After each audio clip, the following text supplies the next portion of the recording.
Alors, passons maintenant à ce match Afrique du Sud-Tunisie.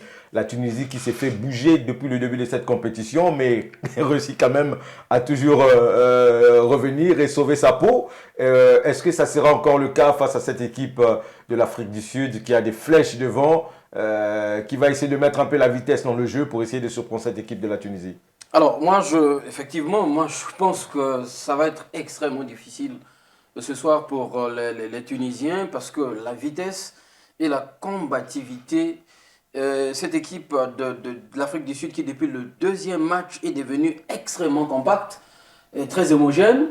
Je pense qu'avec la vitesse effectivement de ces fers de lance construits autour de Percy et Tao, je me fais quand même du souci Pour la Tunisie. Mais la Tunisie, comme tu as expliqué, Oui. qui justement est en train. C'est comme un diesel, hein, ça monte en puissance petit à petit.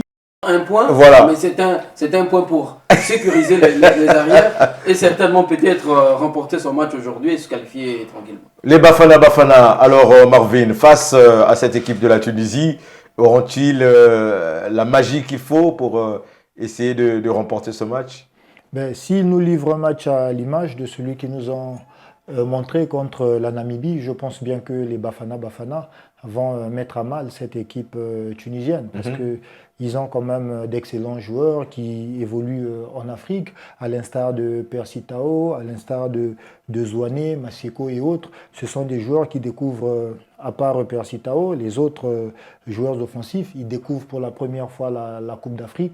Donc ils auront quand même aussi soif d'y laisser leur nom dans le bon sens, bien sûr, oui, en faisant de bons exploits. Les bons exploits, ce sont les bons matchs. Et donc, je crois qu'avec leur talent, ils sont capables de bousculer cette équipe tunisienne qui est un peu, je dirais, en perte de vitesse depuis un moment parce que c'est une équipe qui ne croit plus trop en elle. C'est une équipe qui n'a plus vraiment un jeu alléchant. Et puis, c'est une équipe qui ne fait plus vraiment peur à ses adversaires. Oui. Donc, je crois que l'Afrique du Sud va aborder ce match en toute confiance. Et puis, il suffira pour eux de quelques incursions dans les premières minutes pour bousculer la défense tunisienne. Je crois qu'une fois qu'ils vont jauger le niveau de cette défense tunisienne et que celle-ci est jugée peut-être, je dirais, laxiste, je pense que la suite va sourire à l'Afrique du Sud parce qu'ils ont les moyens de mettre vraiment la Tunisie à genoux. Il aura deux chances. Oui, rapidement, il me reste quelques secondes avant de boucler. Qualifierait l'Afrique du Sud. Ah, voilà.